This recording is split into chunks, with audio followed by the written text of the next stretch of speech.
J'appelle Nicole Schwetzel, vous me direz si je le dis bien, pour 6717 Nature, Hôtel Espagne pour Hôtel Nice. J'appelle Jean-François Scavio pour JF2S Consulting et Romain Poisswabine pour Simone.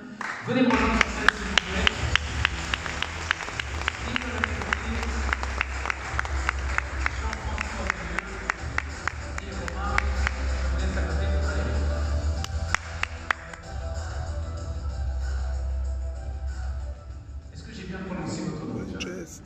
Alors, quelle est la vraie prononciation?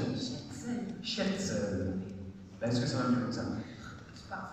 Alors, on dit 67-17 Nature Hôtel Spa? Oui. Juste en 1988, c'est un couvent que vous transformez en hôtel de charme. Alors déjà, première transformation, il y a beaucoup de choses. 21 chambres, espace détente, piscine couverte, sauna, jacuzzi, etc., un restaurant. Mais en 2021, là, vous faites une nouvelle transformation. Racontez-nous. Une énorme transformation avec toute la technologie actuelle, c'est-à-dire le KNX, tout est dirigé par le KNX. Le KNX, pour ceux qui ne connaissent pas. Pour ceux qui ne connaissent pas, c'est piloté par un serveur central, donc les températures dans les chambres, le taux d'humidité par exemple, on peut tout vérifier et on peut tout rectifier au niveau de toutes les suites de l'hôtel.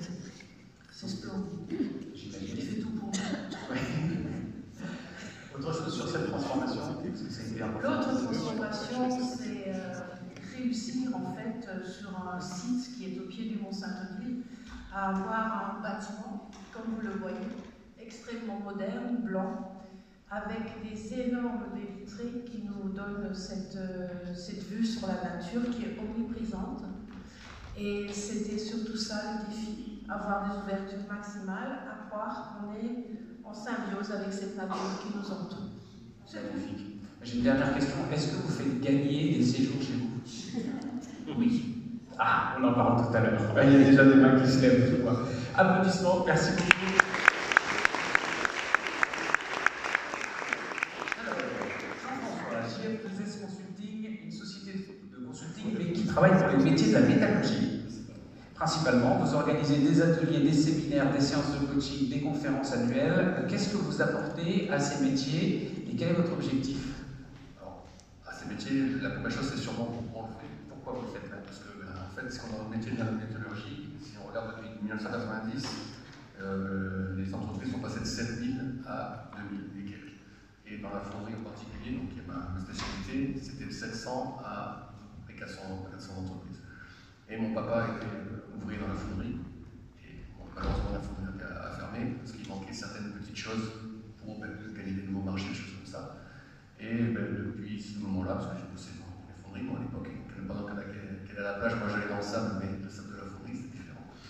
Et donc j'ai toujours gardé ça, et puis pouvoir les accompagner dans les nouvelles technologies, dans les nouvelles certifications, gagner des nouveaux marchés, mettre un petit peu de management, voilà, l'œil extérieur, souvent parce que le dirigeant est décelé. Dans les PME, on voit les dirigeants le matin, ils sont responsables commerciaux, l'après-midi, ils sont responsables production, après ils sont responsables qualité, et puis la nuit, ils sont un peu aussi RH. Donc l'idée, c'est de pouvoir voilà, donner quelques outils pour gagner du temps, être plus efficace, et puis avoir du temps de valeur finalement. Très bien, autre chose à ajouter? L'aspect de transformation, on retrouve. Transformation, en fait, quand je me suis lancé en plein Covid, 2020, sur Timing pour créer une société.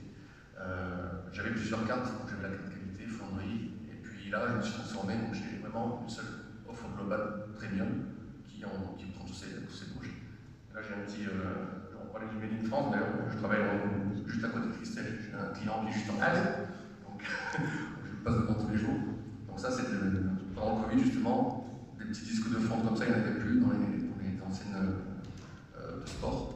Et avec mon collègue qui n'a pas voulu venir avec moi, donc on a réussi à prendre 400 tonnes de commandes et faire du Made in France sur ces produits-là. Voilà, en 3 mois.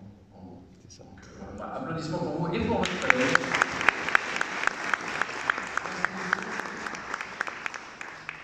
On ne va pas faire monter tout le monde sur scène à chaque fois, c'est un peu plus tard. Donc je remercie votre collègue d'être resté là. Simone, Romain, vous êtes CEO de chez Simone. Alors c'est un peu particulier votre activité, mais Mettez-vous à la place des motards. Le plaisir du motard, c'est d'aller dans des coins sympas, en France par exemple, ou ailleurs, par exemple de faire un tour dans les Alpes, mais c'est pas forcément de partir de chez lui à Marseille pour aller jusqu'à Turin, prendre l'autoroute tout le long, c'est vraiment d'aller directement sur place. Et vous proposez une solution à ces motards, quelle est-elle? C'est ça. Alors peut-être que vous êtes motard. Oui, c'est comme ça. Vous avez d'autant plus compris le concept. Et pour rester dans le thème, en fait, il y a deux axes où on réinvente et où on transforme vraiment de nombreuses choses. Tout d'abord, le déplacement longue distance. Pour les motards, l'autotrain existait avant. Maintenant, ça n'existe plus. Et on vient le réinventer, le remettre au goût du jour en transportant sur une remorque jusqu'à 6 motos. Et devant, c'est un van de confort qui vient déplacer en même temps, mais séparément, les pilotes et leurs motos. Donc ça, c'est l'idée de base. Ça, c'est la première transformation. Depuis 1 an d'exploitation, on est à 150 000 € de chiffre d'affaires, des centaines de premiers motards. Ça a tellement bien marché que du coup, on est allé sur une deuxième transformation pour les automobilistes, pour tout un chacun. On ne sait pas trop, mais en fait, il y a 100 000 voitures tous les jours qui font des très longs trajets autoroutiers. On parle vraiment des longues distances. Et ça, c'est bien qu'en France. Vous imaginez en Europe et ailleurs. Et donc, on va mettre, comme vous voyez sur cette image, un grand autocar articulé sur 2 niveaux pour pouvoir transporter les voitures, les motos et les personnes en même temps, un peu comme dans un train, tout confort. On vient amener le train première classe sur l'autoroute et ça ne coûtera pas plus cher que d'avoir utilisé sa voiture.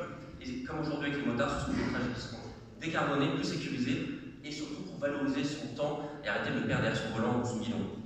Le véhicule qu'on voit là, c'est un prototype, c'est ce que vous appelez la Simone Autocar, c'est ça? Exactement, pour un peu différencier avec le premier concept pour les motos. Et donc la Simone Autocar fonctionnera au biogaz dès l'année prochaine. On est en phase de levée de fonds, on finalise notre levée de fonds et on va lancer la construction très bientôt. D'ailleurs, on a une bonne nouvelle il y a quelques jours avec France 2030 qui nous accompagne. C'est une levée de fonds d'1,5 million et elle est aussi ouverte aux particuliers. On la clôture dans les prochaines semaines, donc j'en profite pour passer le message. C'est maintenant, si vous voulez participer à cette expérience, c'est maintenant. Applaudissements déjà. Alors, qui est le lauréat de la catégorie transformation? Valérie.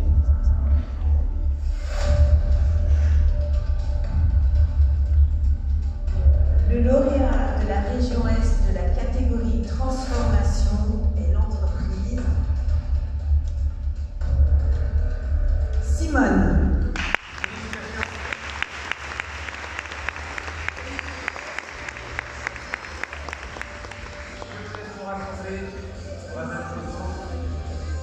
Voilà, rapprochez-moi un petit peu. Un petit sourire pour Jeff. Et le photographe est assis là.